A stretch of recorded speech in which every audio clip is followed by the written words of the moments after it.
akka maanguddootarraa odeeffametti maqaan Amboo jedhu kan moggeef yaada lamatu jira. Yaadinni jalqabaa ilmaan Maccaa keessaa inni hangafti Liiban naannoo Amboo bakka Oddoo Liiban jedhamu ontuu abbaasaarra jiraachaa ture. Gaafa dulloomu ijoollee isaa sadan ofitti waame.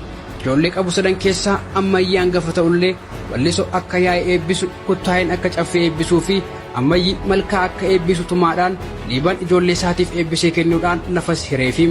Kuttaa'eedhaaf wallisoorraa gara kaabaa, ammayyaaf wallisoorraa gara lixaa, wallisoof kuttaa'eerraa gara kibbaa fi ammayyeerraa gara ba'aa kenneem. Naannoo magaalaan Amboo amma jirtutti Liiban itti fayyadamuuf lafa hambifatee kun hambaa kootii gaafa ani du'e bakka ijoolleen kootti wal geessu hambaa lafaati jedhee jedhuum. Kanumarraa ka'uun jecha hambaa jedhurraa Amboo jedhamee moggees jedhaniiru. Liibanis hanga du'utti naannoo kana jiraachaa akka turee fi ontuu abbaasaa Ambootti akka hafe barreessaan kitaabaa Hambaa Abbaa obbo Tasfaayee Dhaabaa odeeffannoo argatanirraa barreessaniiru.